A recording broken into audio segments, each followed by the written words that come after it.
All right, I think it's time we get going. Welcome everyone to today's webinar. My name is Ian Scarrett from the Eclipse Foundation. We're pleased to have James Branigan from Band 11 and Tiziano Modotti from Eurotech talking about the anatomy of an M2M application. The Eclipse Foundation is doing a series of webinars about M2M and the M2M open source projects that are being developed at Eclipse. This is a series. This is the second in the series of 4 webinars. The next 2 webinars will be about MQTT and the Eclipse Paho project, followed by a webinar on Lua and the Eclipse ConnectU project. So I hope you will attend as many as possible. All the webinars are being recorded, so you'll be able to view them at a later time. For this webinar, we'll have time for question and answers at the end. So as we go through this, feel free to ask questions in the chat pod or in the question area, and we'll take the questions near the end. But now, without further delay, I'd like to turn it over to James and Tiziano to talk about the anatomy of an M2M application. Over to you guys. Thanks, Ian. As Ian said, my name is James Branigan. I'm a partner at Band 11 International. We're a small software company that specializes in M2M applications, operations, and also doing services around that. And I'll let Tiziano say a little bit about his role at Eurotech and what they do there. Hello, good morning or good afternoon, depending on where you are located. My name is Tiziano Modotti. I'm a product manager for Eurotech. I'm located in Italy. Eurotech is an embedded company developing embedded systems for different markets like transportation, industrial, and defense. In my role, I'm looking after the software offer of Eurotech that includes embedded application framework and machine-to-machine integration. Okay. Great. So we'll get started now. So this is the description slide that was sent out with the advertisement for the webinar. This webinar will be a little bit deeper technically than the first one, and it will talk about how some of the technical pieces fit together all the way down from the sensors and actuators up through to the server and enterprise or cloud systems. We expect that many developers that are attending this webinar will know in great depth some section of this. One of the interesting challenges of M2M is that it spans such a wide area.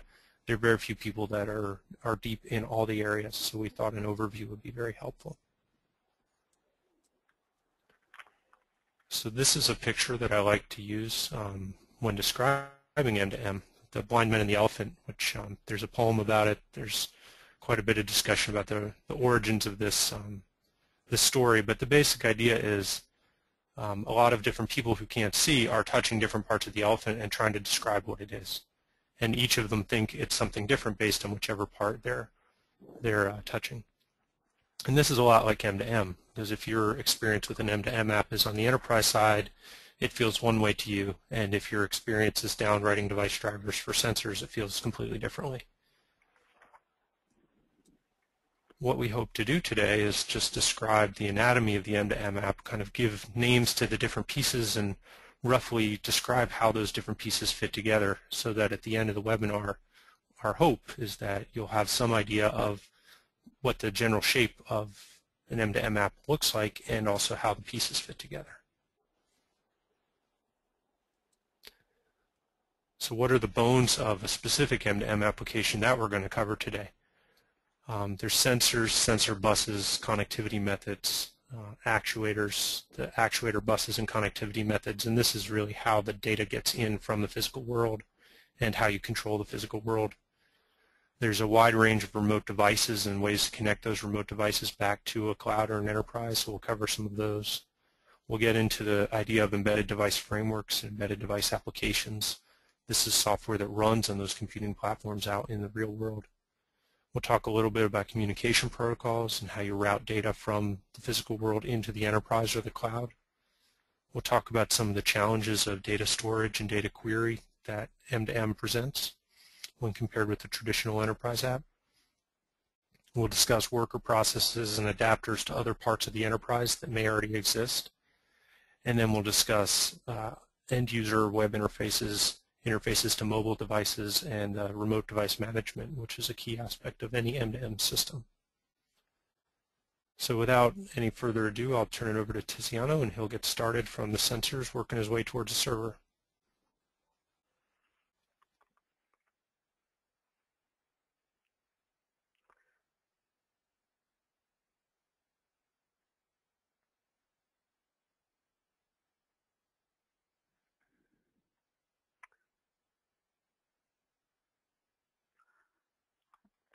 James, I just cannot go. Okay, fine, thank you. So let's start from a simple definition of a sensor. So a sensor is a converter that measures a physical quantity and converts this quantity into a signal which can be read by an electronic instrument, or, more interesting for us, a system that in this case is an embedded system. And to make a simple analogy with the human anatomy, the sensors are like the fingertips of our hands.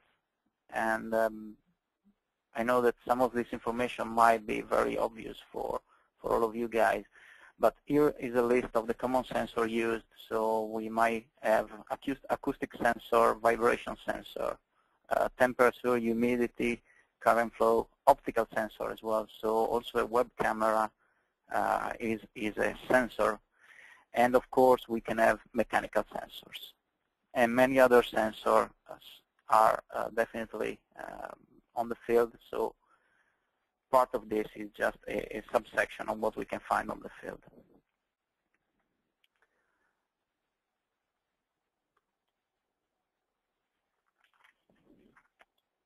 Okay, sensors basically communicate using many different buses or interfaces.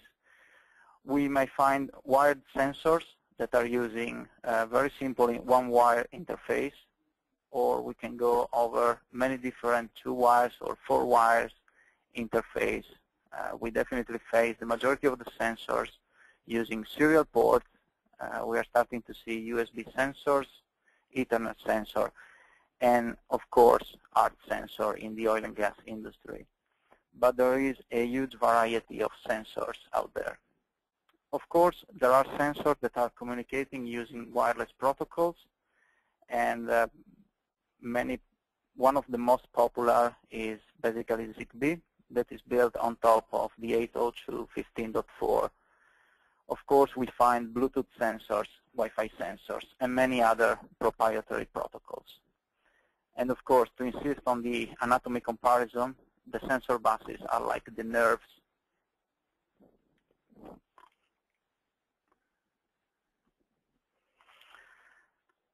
There are many sensor communication protocols, and definitely in order to acquire data from this sensor, we have to adapt to their language. In this case, we're calling about protocols. In the field, we can find protocols like SEE J1939, that is very popular in the automotive market, where it's used in vehicle diagnostic applications. We find protocols like Modbus, very popular in the industrial environment. We find protocols like NMEA, that is used for acquiring geographical information coming from GPS. And in this category, I also included RFID and Continua as a couple of examples of different protocols that can be found in the field. The conclusion of this is that at the end, each sensor has its own protocol. And in order to acquire information from the field, we need to be capable of talking the language of the sensor. In the field, we also have actuators.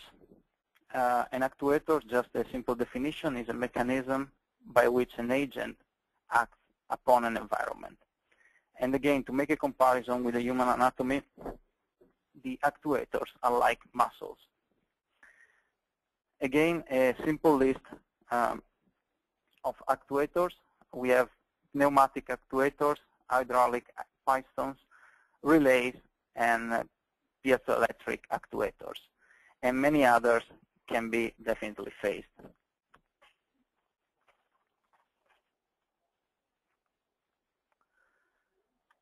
So again, actuators are communicating using many different buses or interfaces. We have cabled interfaces using 1 wire, 2 wires, 4 wires, serial USB Ethernet interfaces. And we also find wireless sensor using 802.15.4, Zigbee, Bluetooth, Wi-Fi, or wireless proprietary protocols.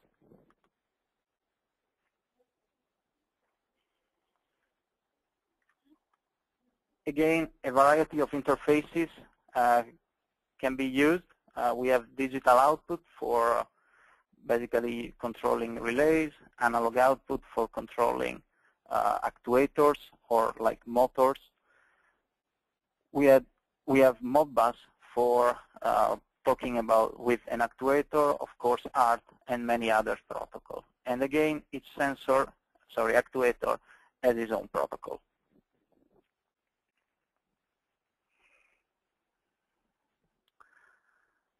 So the next piece of the next slide is about remote devices.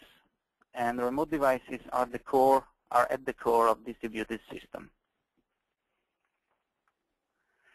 A remote device represents a device that is spread into an area that might be a region, a continent, or to be very simple, just the floor of a building, and performs basic functions like data acquisition, data computation, and data delivery. A remote device in the machine-to-machine is typically an electronic system that is capable of acquiring data from the sensor, act through an actuator, or elaborate or compute the information, and finally is capable to send the information to a remote server. For the sake of simplicity, we can consider just to divide the machine-to-machine devices into big categories. So the first category is what we call single-purpose, single-service remote devices. We are talking about typically devices that are constrained in terms of computational resources, so they are using very simple and very cost-effective processors. And in this case, in order to program these devices, an embedded approach is mandatory, because there is not too much computational power, the memory is constrained. And these are categories that basically are typically addressing one purpose, so they are basically capable of doing one action.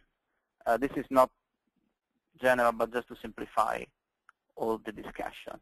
And of course, an optimization of the code is necessary. In the next slide, we are going to see a simple representation of a single service gateway, basically acquiring information from a single sensor and sending the information to the remote server. And again, the idea of this picture is to stress the concept that the single service is capable of talking just with a single sensor and sending the information to the remote server.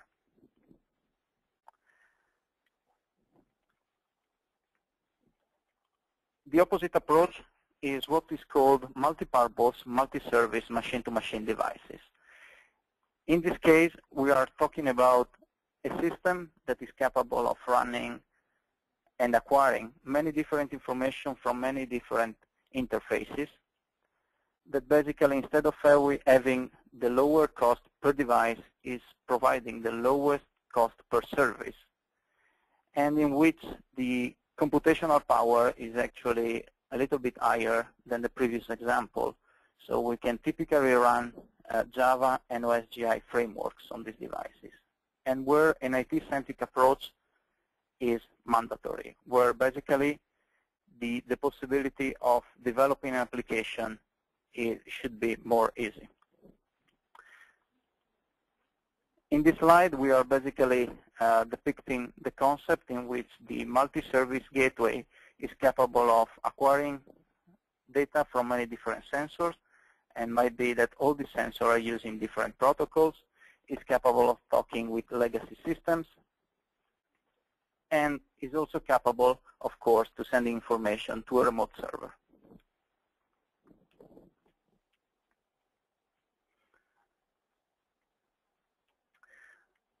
So remote connectivity methods. By definition, a remote device is capable of communicating information. Who is going to receive the information, or how this information gets transmitted vary a lot. So it depends on many different aspects of the application. Regarding the transmission of information using basically cable to simplify, we consider three big categories, and we have the most popular one is what is called Ethernet, or technically speaking, we are talking about twisted pairs. We also have some legacy application using coaxial cable, and in the future we are already seeing optical fiber as the way of transmitting a lot of information. Of course, we are also using other different medias like wireless communication, and in the modern machine-to-machine application, we identify the following wireless communication categories, like satellite communication. Cellular is what we consider the most popular one, and here in Europe we have GPRS, while in US we have all the other categories like CDMA, 3G, 3.5G, and right now is emerging LTE. Of course, we also have Wi-Fi that might be also using mesh technology or ad hoc Wi-Fi connection.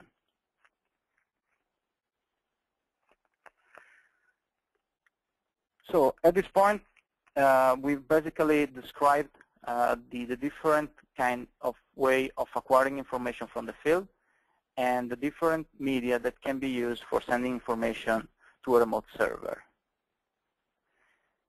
Basically, right now we need to develop the application on the embedded device, and what is actually helping a lot is the use of device framework that are used in order to simplify the application development on the embedded/remote device. The embedded device framework, they typically provide 4 categories of abstraction. Is one that should help to acquire information from the field or from the sensor. Another one that should be capable of abstracting the hardware, providing application segregation, and also to provide a remote connectivity as a standard feature of an embedded device framework.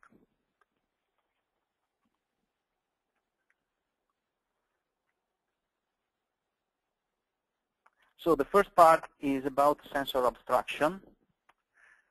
And as we said before, there are many different sensors that are basically providing many different protocols.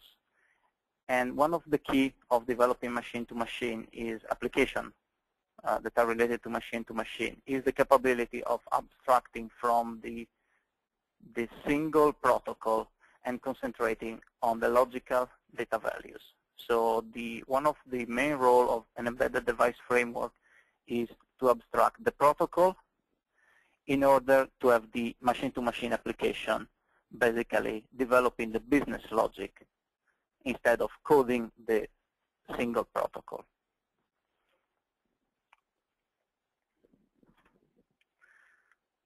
So there is another part that is basically related with the communication.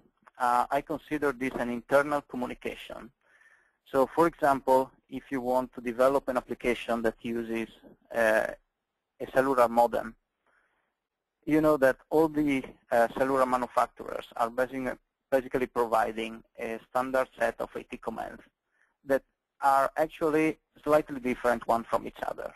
So one of the important things that the communication framework has to do is to abstract from the single manufacturer implementation. So the embedded device frameworks have to provide an abstracted interface for communication over a given channel. In this case, it might be the channel of communication with the cellular modem. So basically, the details of the protocol has to be included and isolated in the embedded device framework.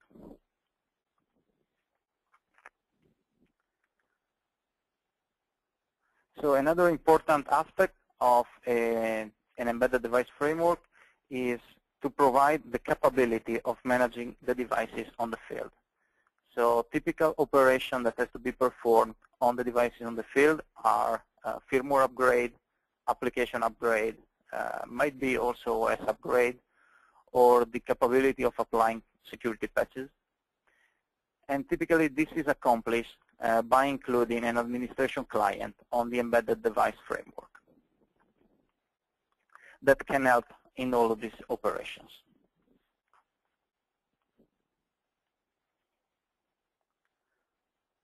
So the other piece is about the application. And typically machine-to-machine application solves a specific problem for the customer. And that's the reason why you need to abstract from the single sensor, and you need to concentrate on the business logic.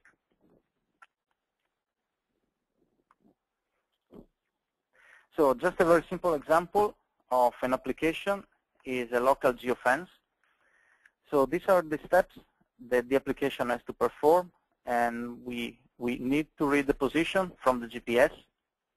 We need to compare the position against the loaded geofences. And of course, we need to apply the business logic. So if the boundary crossing is detected, we need to send a notification to a remote server. And of course, we need to be capable of refreshing the loaded geofences.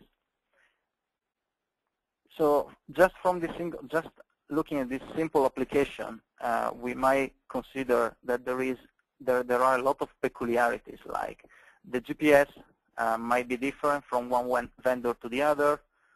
There might be different remote servers, and that's the reason why the embedded application framework has to provide us an abstraction from the sensor and, of course, from the remote server.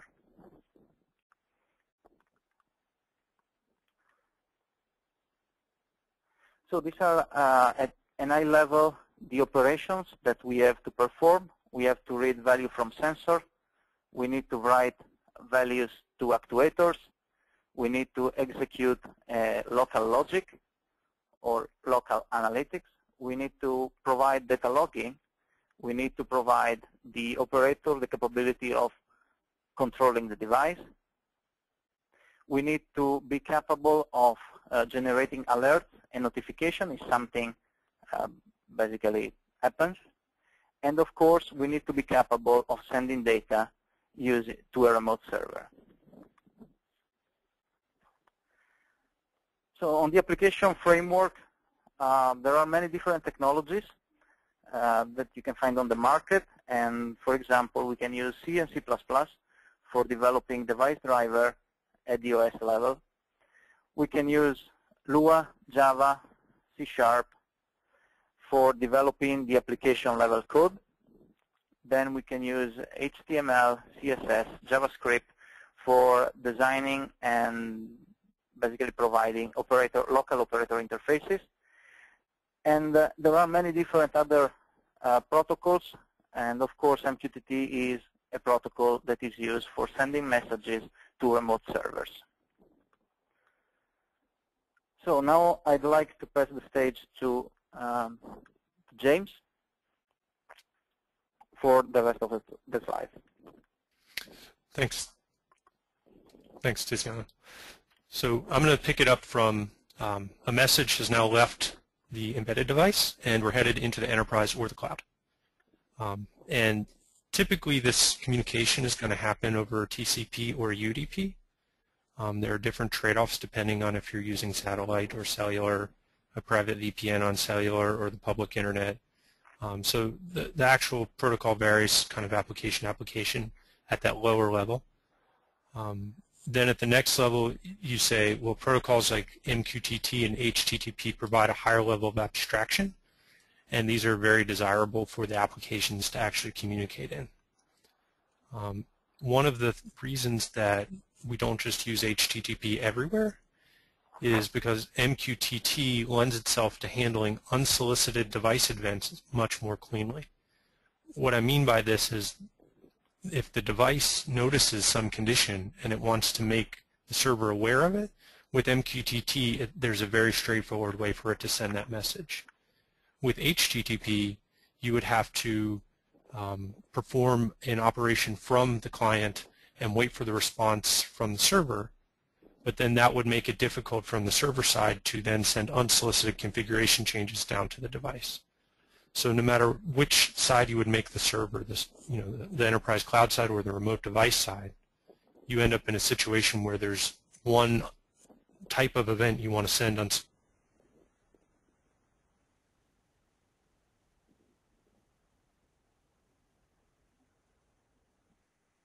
An analogy I like to use is that MQTT is a push model and HTTP is a pull model. And what I mean by that is with HTTP, you do a request, you pull the response back to yourself. With MQTT, you can push up the information you need to say. So this is the galactic slide for the enterprise side. I'll leave this up for just a second, but we're going to talk through some of these at a very, very quick pace. These are some of the different bones, if you will, of the M2M application on the server side. So you see the VPN up at the top. That's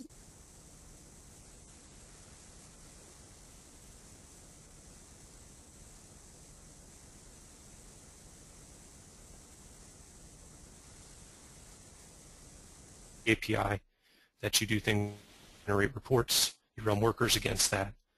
The device management makes use of that API as well as the mobile and web backends. And you can see you can send alerts out, and you also need to interact with the cellular carrier APIs and do things like fraud detection and data usage reporting.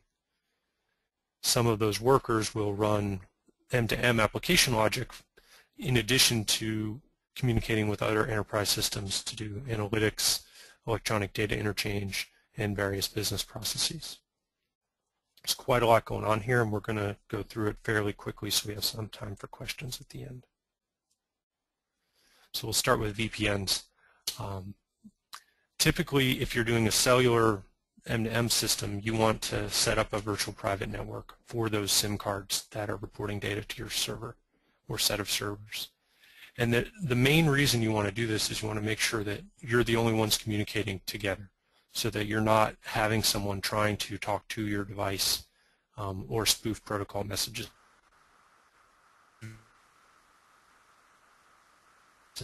And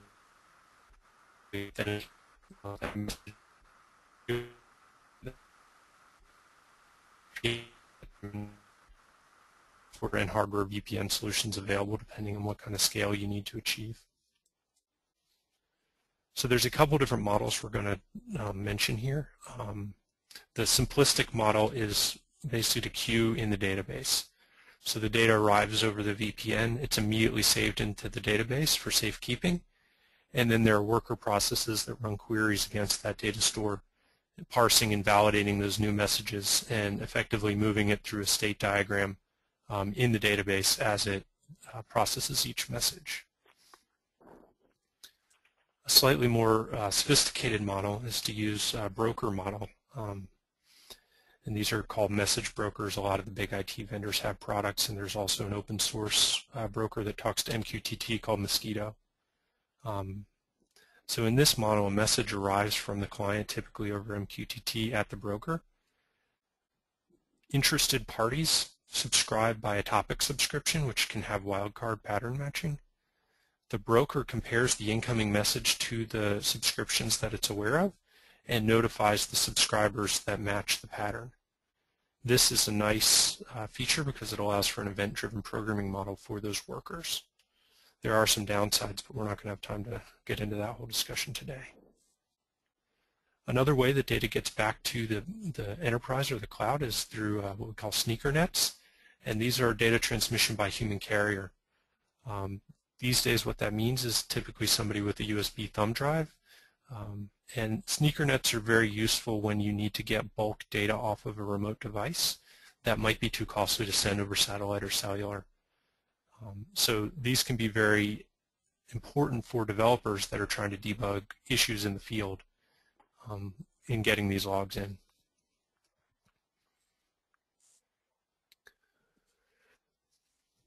So M2M is all about collecting the data to analyze and actually do things with. There are different challenges with how you transmit and how you store the data, both on device and to get it to the cloud, and how you move it between the different servers, because the volume of data can actually be tremendous. It can be into the terabytes very, very quickly. Query performance typically dictates further splitting of the data in the enterprise and cloud side, so that you keep one set of the data that is effectively your operational store that you need to perform whatever the business logic is that the system is fulfilling. And then older data or less important data gets pushed into a data warehouse where it can be used by other processes that aren't as time critical.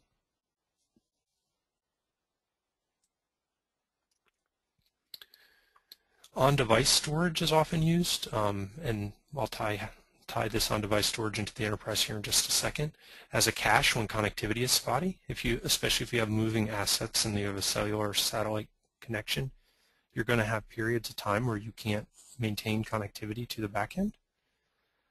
This leads you to build in capability to upload that cache data after the fact for a period of time in the past. Also, with on-device storage, you'll often store some additional information that you don't send over the link, and this is, again, the typically diagnostic or developer log data that you may want to get through another channel at a later time for improving your system. On the enterprise and cloud side, you're going to typically store this data. There's a couple different ways people are doing it. One is with the traditional kind of object relational mapping model on relational databases, and there's another set of newer systems that are using the resource description framework or the semantic web, a NoSQL store or a graph store for storing the data in the cloud. As I mentioned before, they typically set this into two different groups. One is the operational set that's needed to run the application day to day, and one is the data warehouse set. One of the key things is the data warehouse has to be able to handle cache data arriving after the fact. What this means is each data server or the cloud, and one is the time of the event or the actualized time. Queries on the enterprise and cloud side need to be very aware of this and make sure they use the right timestamp for what they're trying to accomplish. One of the things that's interesting here is that because of these different timestamps and also the fact that you need to keep history of things like location reports or sensor values or actions performed against the device, the database design or your schema effectively ends up looking a lot like a general purpose version control system. So there's a couple interesting things to keep in mind if you're an enterprise architect and you're dealing with an M2M system. One of them is that the lifespan of some of these remote devices may be many times greater than the lifespan of a popular programming language. So when you choose a data model that is going to work on the embedded device framework side as well as the enterprise side, you want to avoid data models that are tied to a specific hot technology and go with something that's a little more programming language neutral, because it's likely that the language that you would have picked 20 years ago isn't so popular today if you had deployed a device 20 years ago. So you want to keep that in mind. Another thing is these devices do break and get replaced, and oftentimes the feature set of the new model will change over time, meaning different sensors are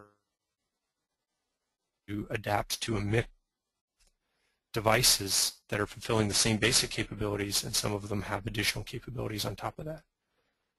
This pushes your design towards a more simple and flexible schema over a very detailed and ornate model that exactly matches the problem description at the time of the initial deployment.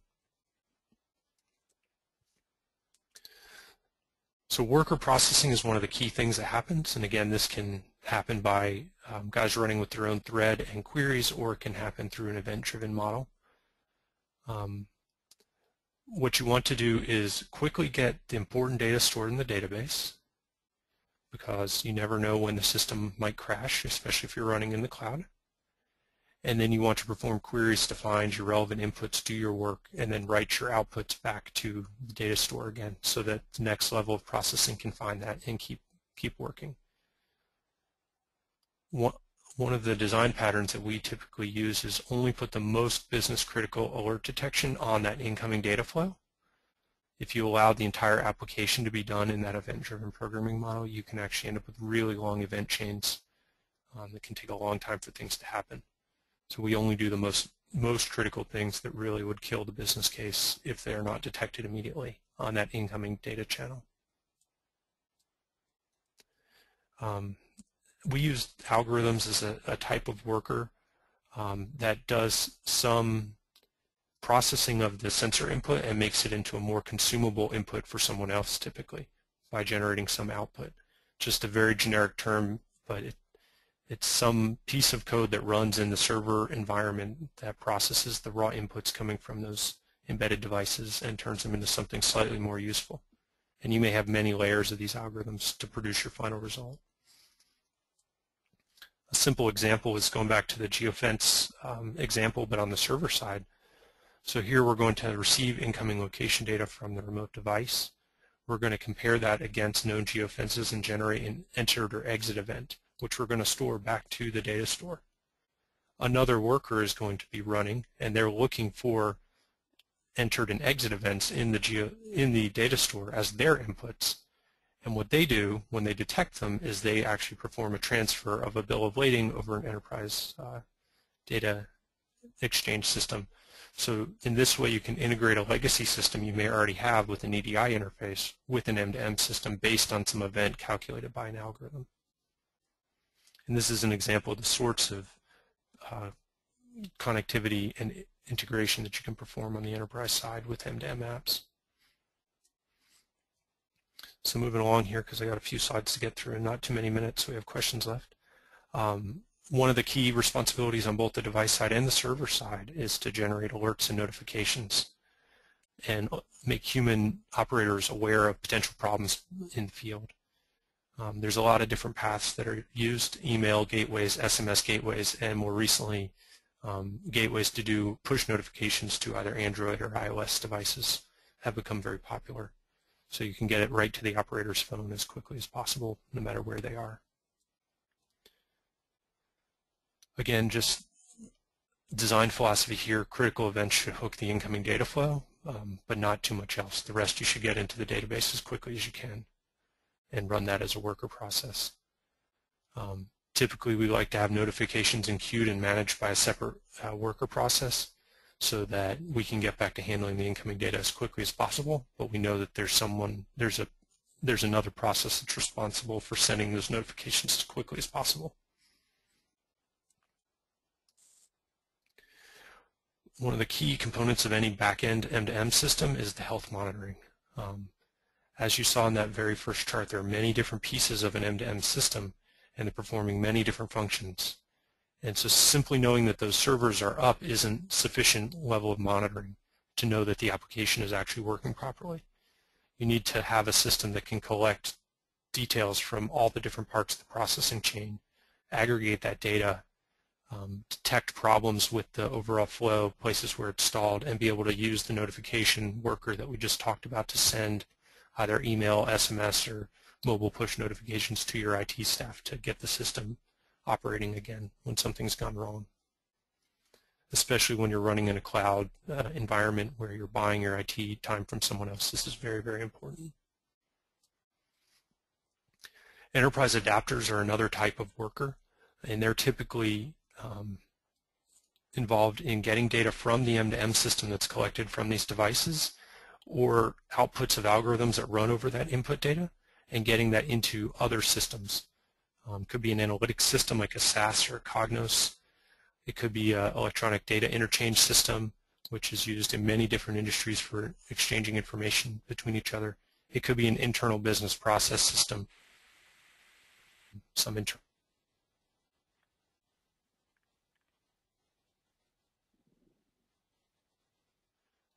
And each of these need access to specific shapes of the M2M data to do their job, which again is another reason to keep a very simple, flexible schema.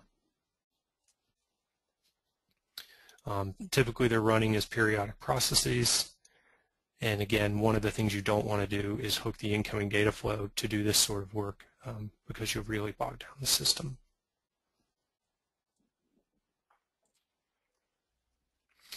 Now we'll talk just a little bit about some of the other interfaces very quickly. So the M2M system provides some operational task typically in addition to integrating with various enterprise parts of the business. And one of the most common things people are doing these days is making a web interface for the operators and not trying to make a thick client to talk to the M2M system. So here you find your standard web technologies being used to develop the web interface. And you typically will run that on a separate server environment, and you'll have some API that you develop between your web UI server and your M2M server. This is important because the scaling functions for the two different interfaces are very different. The web UI scales based on the number of users actually using the system, and the M2M system scales based on the number of devices reporting data. So you don't want to tie these two together because you can need to over-provision the system that way. Mobile interfaces have quite a lot in common with web interfaces, but they also handle some tasks that are very specific to mobile, which is why we break them out separately typically. There's a lot of demand in the industry for people to be able to see this data on either their tablet or their phone, and that includes both apps that may talk in to this mobile backend, so apps from the Android Marketplace or the iTunes App Store, in addition to mobile browsers. And so there's a lot of startups that are focused on the task of making it easy to write a backend for a mobile app, because a lot of the mobile app companies are not server experts. And they typically focus on things like access control, push notifications, unique identifications, permissions on the mobile device, and they deal with all the churn in the different SDKs from Android and iOS.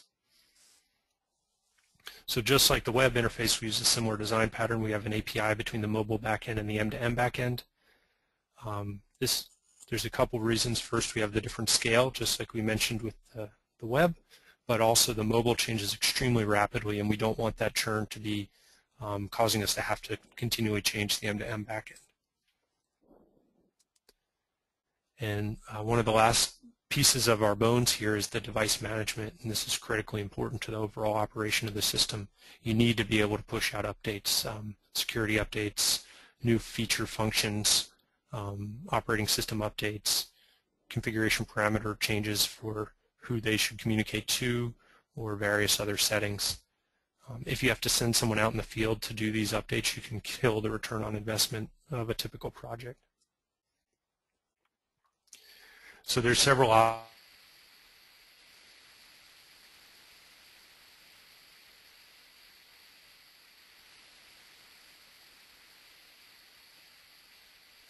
but there are many other options that people use in this industry. It's far from set.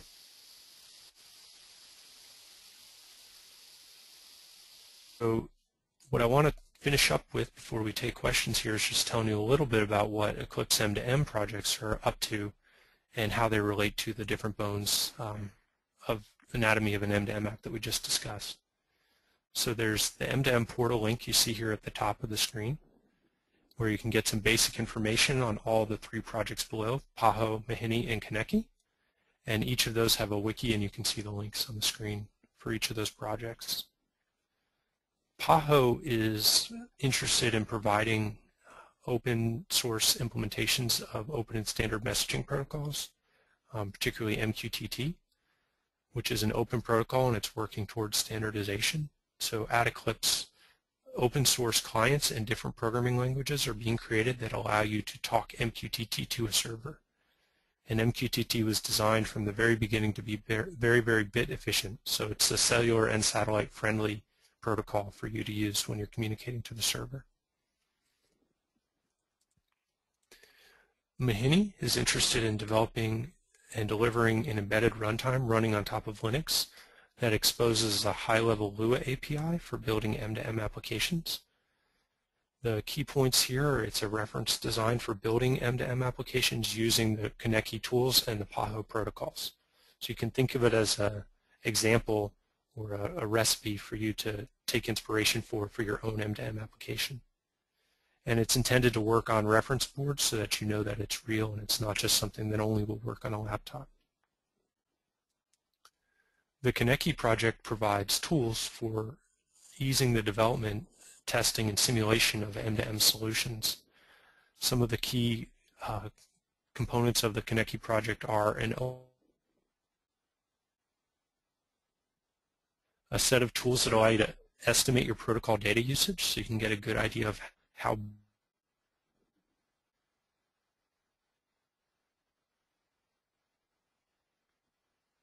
you can actually modify sensor values and be able to test your device. And then includes Lua development suite for Eclipse that adds Lua language development capabilities to Eclipse. And that's the main components of ConnectU.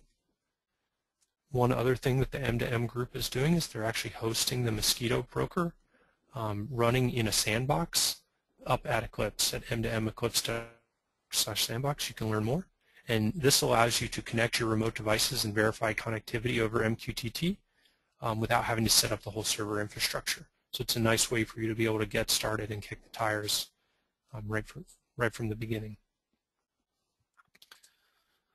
So now we'd like to open it up to questions. I think Ian's going to put them in order for us. Yep. Thank you, James. So we've got some questions come in that we'll go through, but if you do have any questions, now is the time to get them in. The first question is TCP a must for MQTT on the server side? James, can you take that? So MQTT can work over a variety of transport protocols. However, on the server side, I'd be interested to know what the question asking, what alternatives they would suggest, because that is primarily, I would say, the 95% case is going to be MQTT on TCP on the server side. Okay, so if people want to do a follow-up, you just put it on ask it in the chat.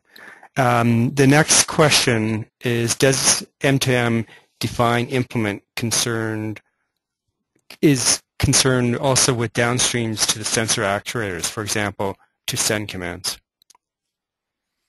I'm not sure if you can parse that or not. I'll take a pass at it. So okay. Certainly application logic does send commands from the server down to the embedded device, which then will perform whatever protocol actions are necessary on the actuator to cause it to interact with the physical world. That's a very normal use case. So an example that we talk about in the working group is a refrigerator example, where the server environment may change the set point of the refrigeration unit, and that data flows down to the embedded device, which actually causes the temperature of the refrigerator to change over time. Okay. Actually, a follow-up for the TCP question, the alternative would be UDP. Can you use MQTT over UDP? I believe you can, but I would need to check with some of the MQTT experts. That would be a good question for next week's webinar. Yeah, actually, I was going to bring that up too. The next week we're doing a webinar just on MQTT, so we will have some hardcore MQTT experts available then. You could also ask it on the PAHO mailing list. I'm sure you'd get a quick answer there too. Going on to another question. Does the future of M2M have intelligent sensors, actuators that don't need a gateway and connect directly to the cloud enterprise, or is this not the objective of M2M? So I guess kind of how important is the gateway, or can you connect directly into the cloud enterprise? So in my opinion, that scenario that's described there is more of one of the dedicated devices getting smart enough to talk on its own. The point of the gateway is that you can perform many different functions against many different sensors. If you want to do something without the gateway, you're basically talking about making your dedicated sensor smart enough and capable enough to perform actions over a cellular network or satellite link or whatever the transmission link is to send the sensor data that way. So it's certainly possible. I don't know if the economics will push things in that way or not. Tiziano, do you have anything to add? Yeah, I just want to comment on it. I guess on the market there are sensors that are already so intelligent they can talk straight to the cloud using protocols like MQTT. For example, there are on the market passenger counting sensors that are capable of an Ethernet connection, so they can go straight to the cloud. So this is another kind of application that I consider within the machine-to-machine umbrella. Okay, great. Going on to the next question, is there a recommended approach on how to map data onto the MQTT layer? Again, this might be a better question for next week, but James or Tiziano, do you have an opinion on that, like a recommended approach? I'll make just a brief comment. My analogy of MQTT to HTTP with the push and the pull, MQTT uses topics and HTTP uses URLs. But if anyone familiar with the web development has seen, there's a RESTful style and a SOAP style that have developed as ways to use HTTP. There are similar design competitions in terms of preferred ways of using MQTT and defining your topics that exist in HTTP. So you have more of a RESTful style of topic usage and more of a SOAP style of topic usage in MQTT. Okay. So there's no single answer there. There's a competition between different styles. Right. Going on to the next question, isn't it a bottleneck when all the MQTT messages go through a central service broker?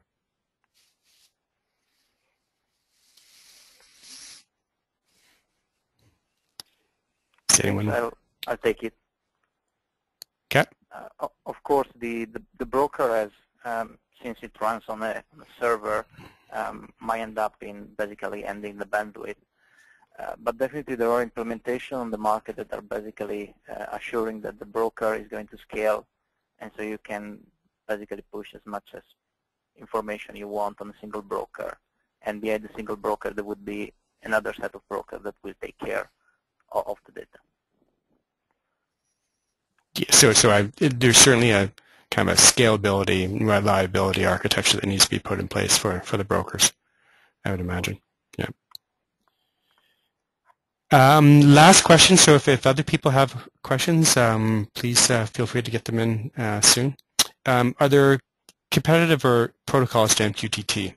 So what else is out there besides MQTT? A lot of what I've seen in the projects I've been aware of have been designed by the project itself. So they've been effectively homegrown solutions to solve some of the problems that MQTT solves, but not necessarily as well. Tiziano might be familiar with some other competitors. Yeah, I guess there are many, let me say, proprietary protocols out there. Probably MQTT is one of the popular one, and is also open. But definitely there are other competitors. I can just mention, of course, proprietary implementation over HTTP, and I would say that's it for my knowledge. That might be a good question for next week also, Ian. Sure, but I think in general, kind of my observation of the market is that, as you said, James, a lot of people just do it themselves, do their own protocol for a specific application, and that's where kind of M2M or Internet of Things is starting to fall apart, right? Is you don't get the interoperability because each application is so siloed. And so having a common protocol that can be used cross applications is really the vision that we're trying to promote with the Eclipse working group, the M2M working group. Absolutely, and that interface between the devices and the server is one of the critical points to have a standard interface that gives you that flexibility. Yeah. Okay, last call for questions. We're getting to the top of the hour, and so we'll finish it up if there's nothing else.